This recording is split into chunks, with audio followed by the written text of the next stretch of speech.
Ayurveda, ela é uma filosofia de vida que fala muito sobre esse conceito de saúde, através principalmente da prevenção, né, da alimentação saudável, cuidado com o corpo, né, com o seu horário, com o seu ciclo circadiano, seu relógio biológico, cuidado com a sua mente. Então eles, né, priorizam a meditação, o yoga e etc.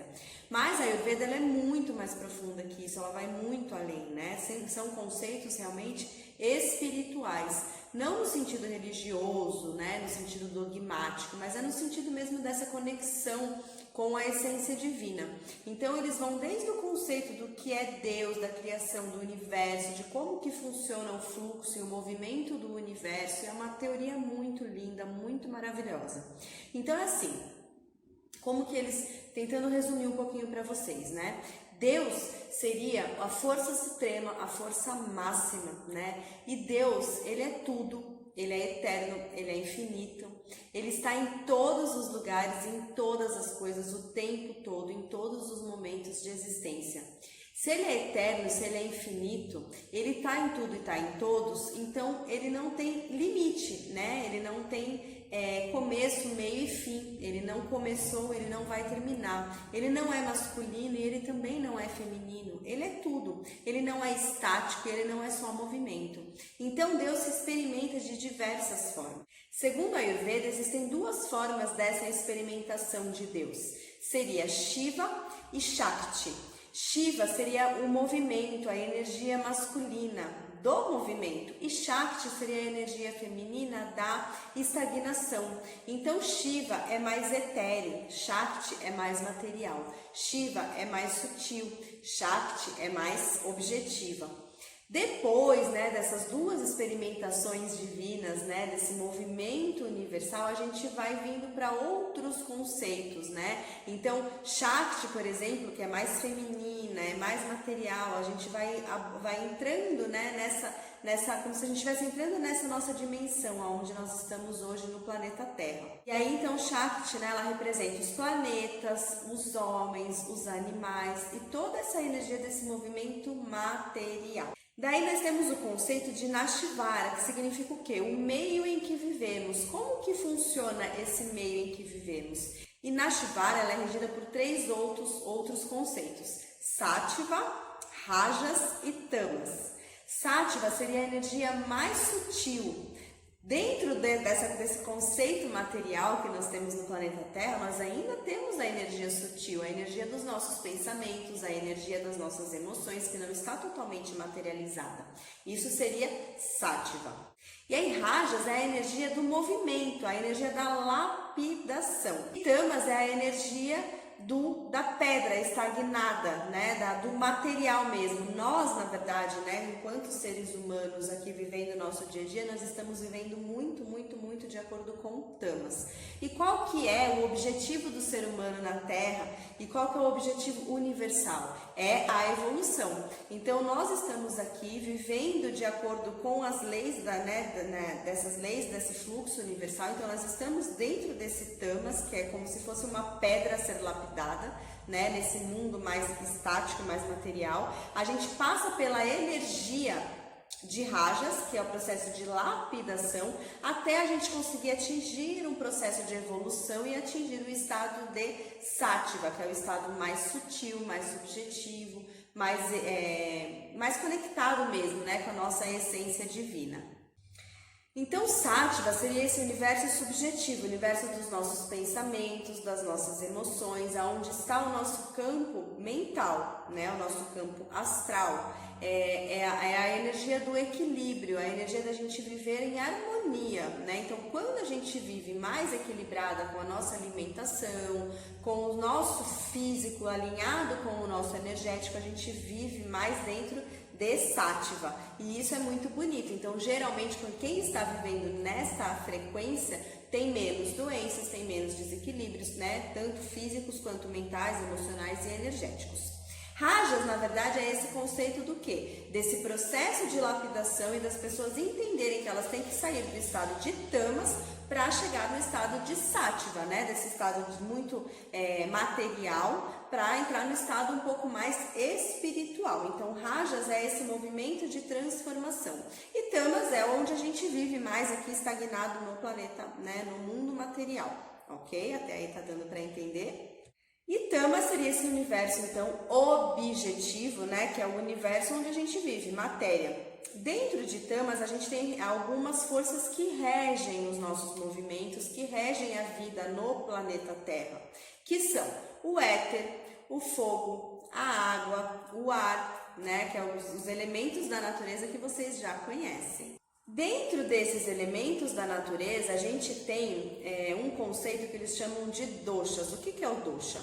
O dosha são prováveis desequilíbrios, né, do ser humano, que em alguma fase da vida você vai estar com algum desses doshas agravados. Aliás, esses doshas vão se agravar o tempo todo. Por quê, gente? Porque a gente está no planeta Terra, a gente está em evolução. Isso quer dizer o quê? Que a gente não é um ser totalmente evoluído. Por a gente não ser por a gente não ser seres tão evoluídos, a gente sofre esses desequilíbrios naturais da matéria, né? Do ambiente onde a gente vive, da convivência com as pessoas e etc. Então, esses desequilíbrios, de acordo com a Ayurveda, se chamam doshas. E esses doshas, eles se agravam em determinados elementos, né? Então, se agrava um pouco mais no elemento que é mais relacionado ao ar, ou ao elemento que é mais relacionado ao fogo, ou ao elemento que é mais relacionado à água, e por aí vai. E aí, dentro desses elementos, a gente então tem os 3 doshas, que é o dosha Vata, o dosha Pitta e o dosha Kapha. O dosha Vata, ele está mais relacionado ao ar, ao éter.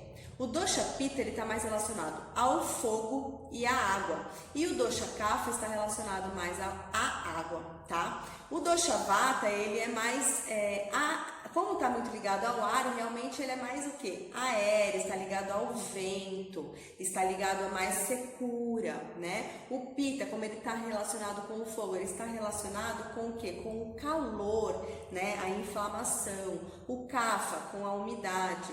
Aí a gente tem algumas características de pessoas também que são mais vatas, né? Mais Pitta, mais Kapha. Pessoas mais vata, por exemplo, né? Tendem a ser um pouco mais aéreas, né? Elas não conseguem focar muito aqui no agora, elas estão sempre com a cabeça viajando no mundo da lua. Só que ao mesmo tempo são pessoas que mais têm tendência a ser mais ansiosas, a ser mais depressivas. Fisicamente falando, são pessoas que têm tendência a ser mais ressecadas, né? Tanto pele, cabelo, quanto até mesmo fezes, né? Com constipação e etc.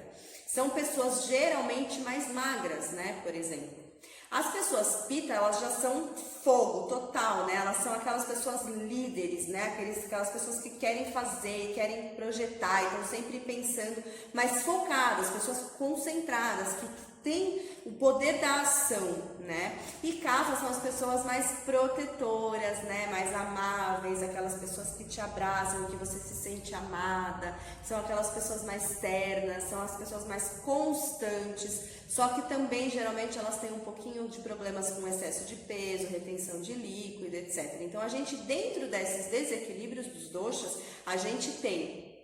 Quando a gente está com um certo dosha agravado, esses desequilíbrios aparecem na gente, tanto emocionalmente quanto fisicamente. O dosha Vata, então, ele é o dosha do movimento. O dosha Pitta, ele é o dosha da transformação. E o dosha Kapha é o dosha da estabilidade. Se a gente for trazer para o nosso organismo, por exemplo, né, o dosha Vata, ele rege bastante o sistema respiratório, né, o sistema circulatório, tudo que é de movimento no nosso sistema está relacionado muito ao Vata, tá? O nosso sistema reprodutivo e os chakras sexuais também estão relacionados muito ao Vata, tá? O Pitta, ele já está relacionado ao nosso metabolismo, né? Metabolismo digestivo, ele é energético mesmo. Então, quando a gente pensa principalmente em digestão, a gente tem muita relação com o Pitta. E tudo que é transformação dentro do nosso corpo também está muito relacionado a ele. Já o dosha kapha, ele está ligado à nutrição, à densidade, a trazer estabilidade para o seu físico, para a sua matéria, para os seus tecidos estarem sempre nutridos, tá? Só que em desequilíbrio pode ocorrer excesso de muco, excesso de retenção de líquido, ganho de peso, né, e etc. Então, todos eles, né, eles têm funções importantes no nosso corpo, fisicamente falando, eles têm funções em nosso corpo, emocionalmente falando, e os seus desequilíbrios também alteram várias coisas no nosso corpo físico e no nosso corpo mental e emocional, tá? Então, por isso que a gente precisa estar sempre ligada, conhecendo o nosso corpo, para saber o que está em desequilíbrio em determinado momento, para a gente poder equilibrar. Pessoas vata são pessoas geralmente um pouco mais criativas, estão muito ligadas com a criatividade. Pessoas pita já são pessoas mais inteligentes, estão muito ligadas com a cognição e inteligência mesmo. E as pessoas kapha geralmente têm uma memória melhor, são pessoas mais amáveis, de melhores relacionamentos. Eu vi um vídeo uma vez, um ótimo exemplo, né, de os tipos. Pensa numa padaria que serve os melhores doces do mundo. O kapha, ele já é cliente fiel da padaria, todo mundo conhece o kapha, todo mundo sabe que ele quer sempre escolher um de cada doce, e ele é tão preguiçoso, ele quer chegar em casa, o que ele mais quer é jogar a roupa dele pro ar, deitar no sofá e virar ali parte do sofá, parte da decoração da casa. Ele não quer levantar para nem mudar de canal a televisão. Ele vai lá no controlinho dele, no celularzinho dele, ele vai lá na padaria, pede para entregar, pede para alguém ir lá pagar e alguém ir lá receber, ele só quer saber de ficar sentado e comer o seu docinho. O pita, ele já conhece o pessoal da padaria, mas ele está mais interessado em saber ali a lucratividade, o que vende mais, em fazer contato com o chefe, em fazer contato para ver como que ele pode, né, ajudar ali a incrementar o negócio, como que ele pode lucrar ali também com a venda daqueles doces. E o vata, ele passa pela padaria tantas vezes que talvez mesmo assim ele nem tenha visto a padaria, ele não sabe nem que tem uma padaria ali, ele mora ali há anos, mas não sabe nem que tem padaria de tão avoado que ele é. Então, para vocês entenderem mais ou menos as características do vata, do pitta e do kapha. Só que assim, a gente nasce com algumas dessas características um pouco mais proeminentes, né? E aí, no decorrer da nossa vida, esses doshas vão se alterando, de acordo com o clima, de acordo com a sua alimentação, de acordo com as suas emoções, de acordo com as influências externas do seu meio ambiente, né, social e etc. Então, isso tudo vai ajudando a equilibrar ou a desequilibrar.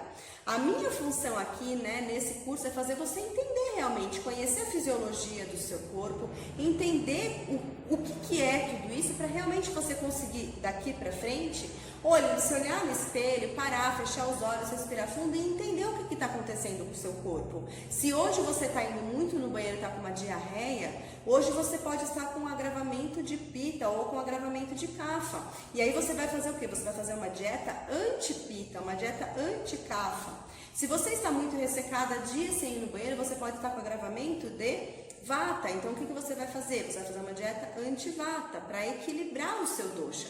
É essa a minha intenção aqui, para fazer vocês conhecerem o corpo de vocês. Por isso que eu, né, fiz toda vários módulos aí de fisiologia mesmo. Eu sei que muita gente não gosta, que acha que é um pouquinho chato, mas vocês precisam conhecer o corpo de vocês, né? E às vezes eu tô com uma dor de cabeça terrível, que eu sempre achei que era enxaqueca, sei lá, porque alguma coisa que eu comi, na verdade essa sua enxaqueca, ela tem um outro fundo, ela tem um outro problema ali, que começou com o intestino, e está alterando hormônios, está alterando tireoide, etc, etc. Estou dando um exemplo, mas é para vocês conseguirem ir montando as pecinhas do quebra-cabeça de vocês.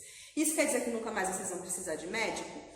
Quem dera, né? No mundo ideal seria até vocês não precisarem mais de medicamento, mas é claro, a gente é humano, a gente vai acabar precisando uma hora ou outra, principalmente para quê? Para prevenção, para rotina, ir num médico, fazer pedidos de exames e estar sempre se cuidando.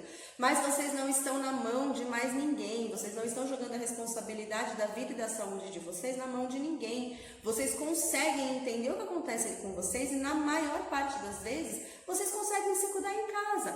Então eu tô com um agravamento de kapha, eu vou fazer a minha dieta anti-kapha de uma maneira super simples. O que é uma dieta anti-kapha? Eu vou passar para vocês bonitinho, tudo por escrito. Eu vou passar, né, tabela, explicação, tá tudo bonitinho, explicadinho aqui nos arquivos, tá? Aqui embaixo. Mas assim, uma dieta anti-café, por exemplo, você tem que reduzir leite, você tem que reduzir açúcar, você tem que reduzir gordura, você tem que reduzir coisas que vão gerar mais muco e mais retenção de líquido no corpo de vocês. Uma dieta anti-pita, então tá bom, eu tô sentindo que minha gastrite está agravada. E eu hoje em dia conheço o meu corpo e eu sei que realmente é gastrite. Não é falta de acidez no meu estômago, é excesso de acidez no meu estômago. E esse excesso de acidez se deve porque eu estou com excesso do desequilíbrio do dosha pita. Então, o que eu vou fazer? Eu vou fazer uma dieta anti-pita. Eu vou consumir muito menos alimentos, né? Muito quentes, muito picantes, muita pimenta, etc. E eu vou incluir alimentos o quê? Mais frescos, refrescantes. Então eu vou tomar um chá de boldo, eu vou colocar muito mais coentro, salsinha, ervas frescas na minha comida e etc. E por aí vai. Então é essa ligação que eu quero que vocês comecem a fazer. E eu também quero que vocês entendam o conceito do começo da aula, né? Que eu vou falar, eu quero aprofundar muito mais, mas a gente tem que ir aprofundando aos pouquinhos. Mas para vocês entenderem que o negócio é muito mais complexo, é uma visão muito linda e muito profunda, né? Do que é o ser. Nós estamos aqui, nós somos matéria, mas dentro dessa matéria tem movimento, tem fluxo, tem energias sutis. Dentro dessa matéria tem Deus se experimentando o tempo todo, né? Então assim, a gente pode ser matéria, mas a gente também pode entender que a gente é mais do que isso. E quanto mais a gente estiver equilibrada, quanto mais a gente estiver em sátiva, melhor é para a nossa saúde, mais equilibrados estarão os nossos doshas, mais equilibrados estarão os nossos chakras e a nossa troca de energia com o universo é muito melhor. Isso, como consequência, traz muito mais saúde pra gente, a gente se sente muito melhor